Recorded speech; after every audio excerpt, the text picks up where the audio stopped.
All right, ladies and gentlemen, I'd like to call to order Commissioners' meeting Thursday, April 11th, 2024, it now being 1 p.m. I would ask that you join me in a moment of silent reflection, please.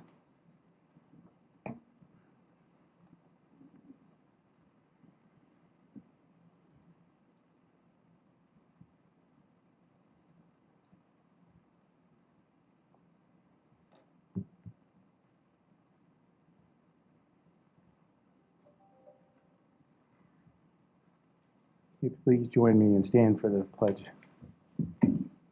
I pledge allegiance to the flag of the United States of America and to the republic for which it stands, one nation, under God, indivisible, with liberty and justice for all.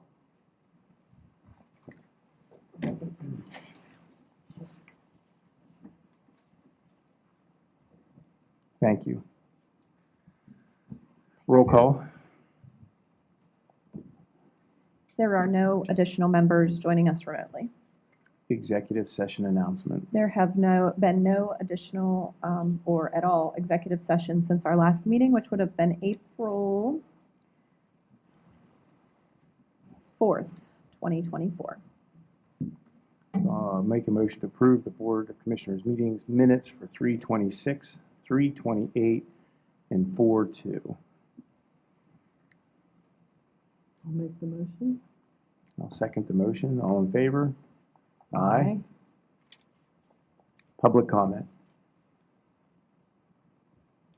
That's me. I have a public comment that was emailed into publiccomment@blairco.org. This is a member of the public, Ken Diebold from Altoona, PA.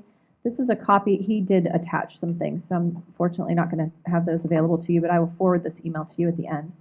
This is a copy of a model solar ordinance. It is from York County, PA, with the help of Penn State law. It has provisions to protect prime agriculture farmland, class 1, 2, and 3 soils, and woodland. It also has wording that requires a decommissioning bond when the solar system is no longer in use. I did not see anything on how the solar panels needed to be disposed of after their useful life. Are they considered hazardous waste or not? Do they need to be recycled? And can they go to a regular landfill? There also should be some safety language included to protect firefighters from electrocution.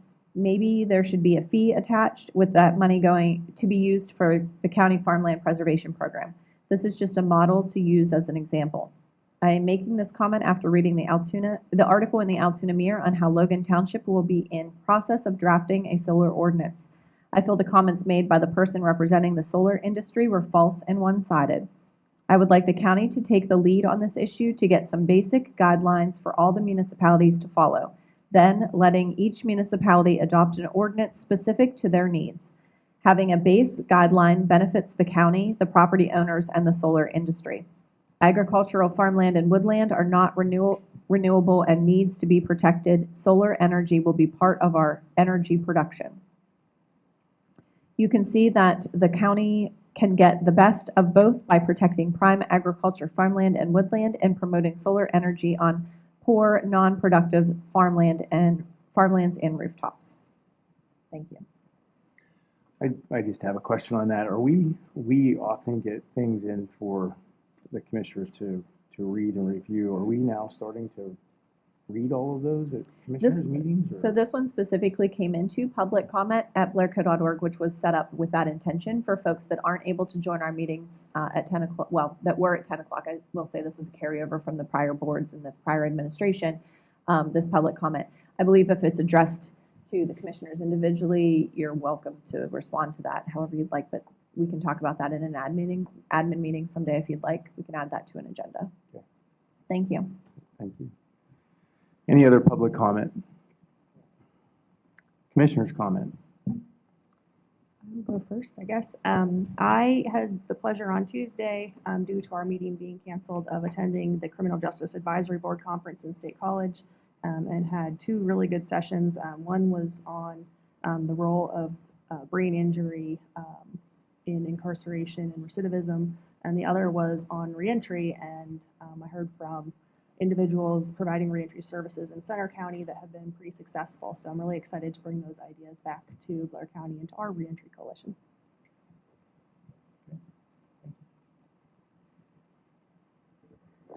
Today at Fort Roberdeau, there is an event called the Envirothon.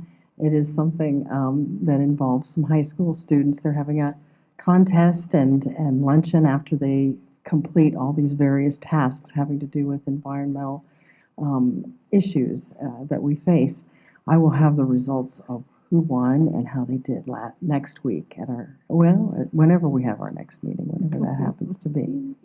Thanks. And as you can see, we're all busy. I spent the last 2 days trying to attend a terrorism extremist training. Very informative. It's been open to all the police departments and law enforcement. It was also open to pastors and churches and things like that today, so very good training. I would also like to thank Hollidaysburg Police Department and the Altoona Police Department, the prison and the sheriff's office. We had an incident that occurred last night. With the assistance, all of these agencies, departments, and personnel work together to address that incident, provide medical and investigative efforts. So I just wanted to reach out to all of them and say thank you for their efforts during this difficult time. So with that being said,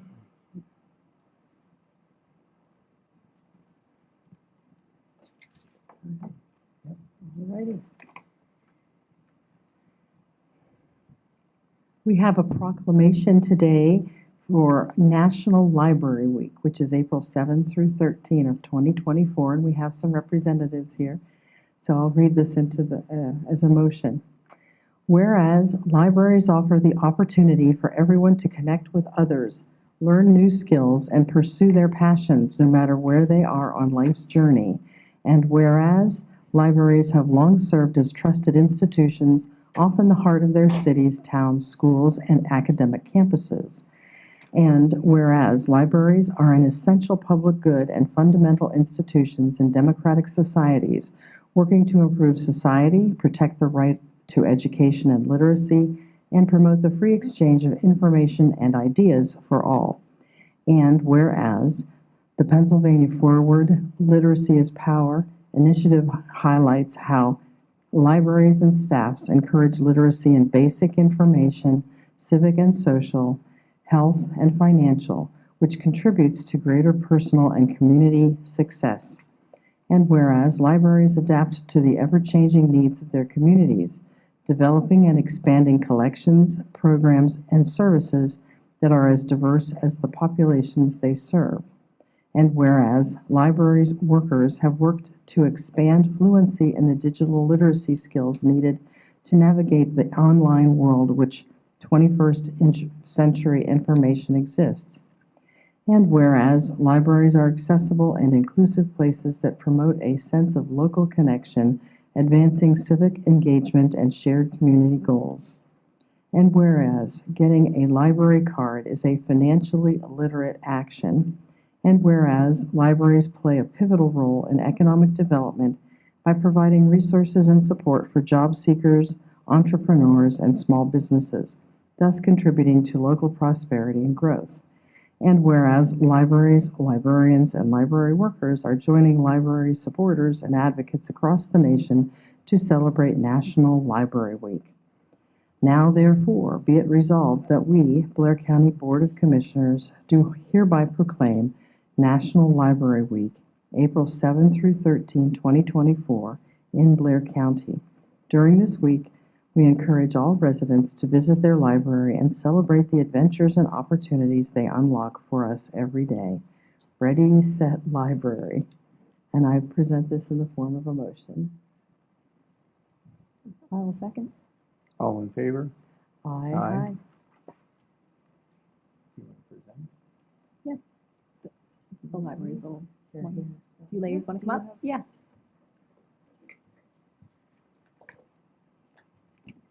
I will never give up an opportunity to say thank you. My name is Jennifer Nisley. I'm the System Administrator for the Blair County Library Thank you. System. And I have with me today Heather Linskold. She's our county coordinator for the Blair County Library System, as well as some of our library directors. Danette Feathers with the Martinsburg Community Library, Jennifer Powell from the Tyrone Snyder Public Library, and Kevin Yoder from the Hollidaysburg Area Public Library. And I'm sure that they echo my thanks as well. We are extremely fortunate here in Blair County to have a Board of Commissioners, and have always had a Board of Commissioners that is extremely supportive of our library system. Heather gave you each a little children's book. We like to bring you something that you can then share the gift of literacy with an early learner in your life. You know, a neighbor, a grandchild, a niece, a nephew, a child. Share that with them and encourage them to visit the library if you would. And in addition to that, we have a little fact sheet for you. And I will just highlight a couple of these numbers if you'll indulge me a minute. We have, in Blair County, there were approximately 225,000 visits in our facilities in a fiscal year, which is a phenomenal number of people walking through the doors of our public libraries. We offered about 2,600 programs to the residents of Blair County, and we had about 269,000 things checked out from our libraries. And I say things because it's not just books. We have libraries that check out hotspots, that check out backpack kits, that check out cake pans, that check out all sorts of things other than just books and audiobooks. And the big number down there at the bottom right-hand corner is that by looking at those checkouts of those things, we saved taxpayers approximately $5,434,000 by using the public library system versus going out and purchasing those things on their own. So your investment, the county's investment in our public libraries, helps us be able to continue to do that. And again, I just want to thank you, and thank you for recognizing National Library Week. Can we get a picture? Sure. Can we get a picture? Okay.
Yep, watch the cord. Nobody tripped over the cord. Absolutely. Thank you, ladies, for coming. Thank you for coming. Appreciate it.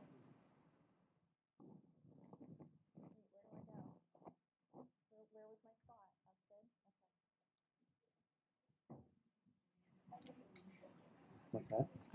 I do want to say something before we move on. Sorry. I always appreciate on our receipts that we can tell how much we saved by going to the library. My daughter has started keeping track. I think I might have said that last year, but she's always really excited to see how much she's saved. And I also wanted to point out Michelle McIntyre from Roaring Spring is being honored this year with a Wise Women of Blair County tribute award for her work with the libraries. And so we appreciate her. She's been there a long time and has been doing some really amazing things in Roaring Spring. So thank you all for coming. Thank you again. All right, would you please run us down through the consent agenda? Sure thing.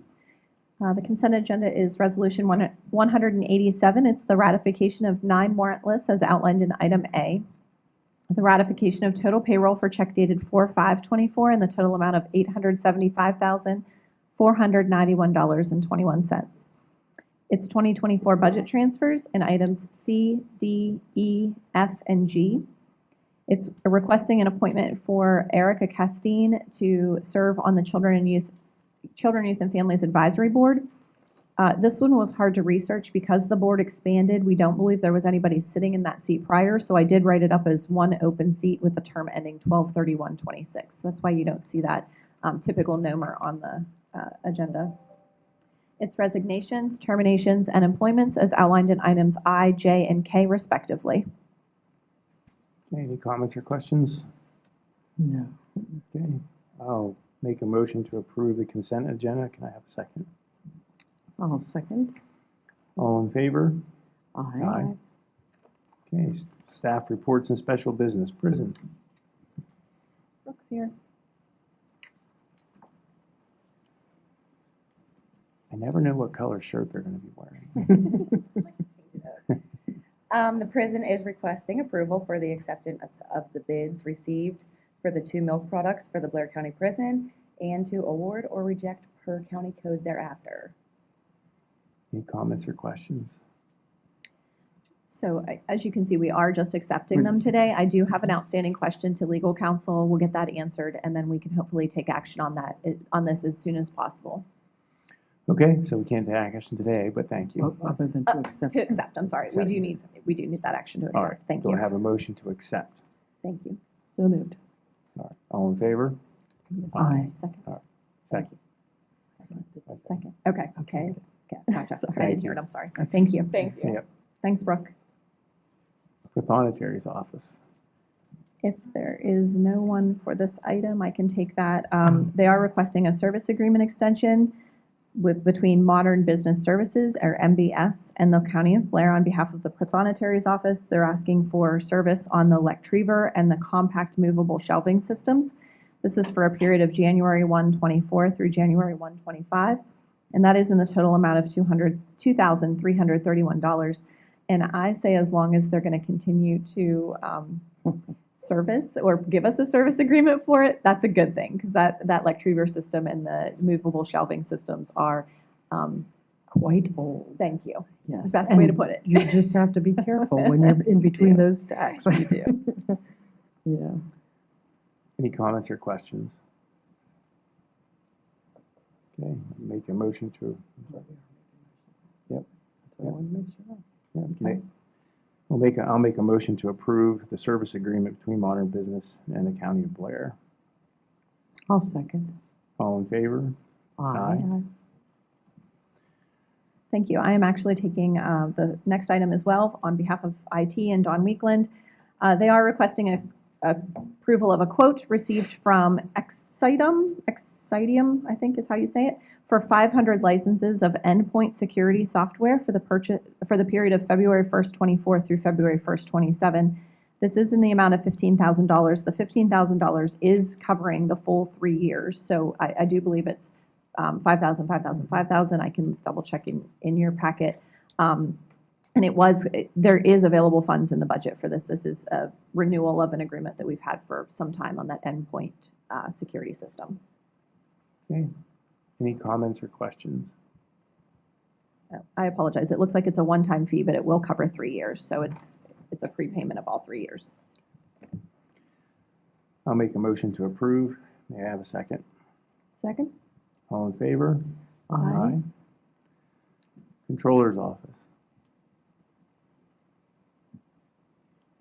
Doing a lot of pinch hitting here. Hi, Presenting Lindsay. on behalf of Alright. the controller. Requesting approval of an engagement letter for professional auditing services for 2023 between the county and ZA, our auditor, Zelenkowski Axelrod, in the total amount of $85,000. This is the price that was bid in their request for proposal. So this is the same thing, just a matter of administration. And this is only the second year, correct? Correct. This is annually. Yes. Any comments or questions? Okay, I'll make a motion to approve the engagement letter for auditing services between Blair and Axelrod LLC. May I have a second? Second. All in favor? Aye. Brandon's going to be coming up for you. Okay.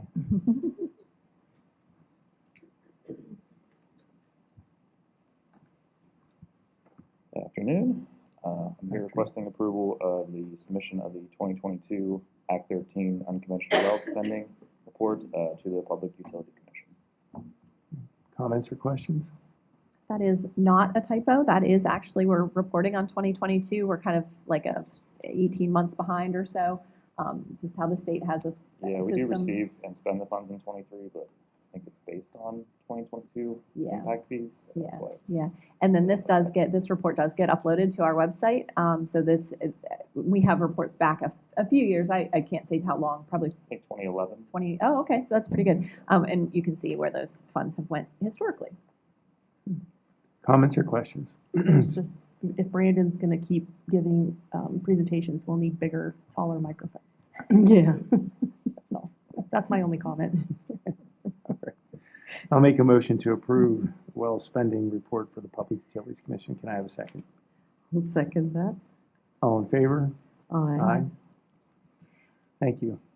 Thanks, Brandon. Then I'll close out today's agenda with the first one being requesting approval to rescind resolution 129 dated March 14th, 2024, and approving new resolution, which we'll give it a number once we get through our numbering scheme here. The resolution is to clarify language from the contract. So this is actually, and I know, I apologize, it's not very descriptive on your agendas out on the public-facing side, but this is to clarify language on the ES&S contract. Once we got that contract back to the office and we started to input it into Munis, we realized that the ES&S contract was not and how the resolution was worded, not a total amount of $34,650. What is happening is the static things that we know are going to be provided by ES&S were $34,650 for both the general and, the primary and general elections. We needed be it further still resolved that the presidential primary and election ballot encoding fees were outlined in Exhibit A, B, and C, and were not going to be included in the $34,600. The total amount of the contract is unknown because we don't know how many names we'll need, how many, if there's referendum questions, just different things like that. So there's no way to predict that when we get the contract to begin with. So we did need to do that clarifying language so it matches, so everything matches. So this is rescinding and approving a new resolution to do so. Comments or questions? Thank you for the information. You're welcome. I'll make a motion to rescind the resolution 129-2024. I have a second. Second? All in favor? Aye. Next one is a letter of support. So this is a grant application that the county is not going after these funds. So that's why we've been approving these letters of support. This is for the COVID-19 American Rescue Plan Act Capital Projects Fund for Multipurpose Community Facilities Program Grant. This is on behalf of the Tyrone Snyder, speaking of libraries, public library, and they're looking for a support at no cost to the county. I'm not sure if you wanted to say anything. I'm happy to answer questions if Okay. you have any, but yeah. And they're talking. What's your project? Yeah. If you So want the project is, they base the project on actions that will improve access for our patrons to health, telehealth services, education, and workforce development. As part of the project, we're doing some infrastructure improvements, putting in LED lighting to sort of make it easier for patrons to see. We're looking at improving our HVAC system, a new roof and solar paneling, as well as restructuring the inside of the library to incorporate like soundproof pods where individuals could go into to do telehealth appointments or just have quieter meetings. Okay. It's a big one. Sounds like a big project. And as always, letters of support come from the Board of Commissioners, but there is no financial obligation with that letter. It's simply letting the granting agency know that we know about the project and that we're really excited for them to be awarded. We want as much money in Blair County as we can get. So yeah, absolutely. Very strong project. Thank you. And we appreciate your explanation, so thank you. I'll make a motion to approve a letter of support for the Tyrone Snyder Public Library. May I have a second? I'll second that. All in favor? Aye. Okay. Any old business? The last piece of old business is we are requesting for that to be held until a later meeting again. We have a couple outstanding questions to our solicitor counsel, so we can hold on that till next meeting. Thank you. Any further old business? Is it? Okay. Being said, I'd like to have a motion to adjourn. I'll make the motion. I'll second it. All in favor? Aye. Next Board of Commissioners meeting will be held Tuesday, April 16th at 1 p.m. Make Thank sure you. you pay your taxes before that.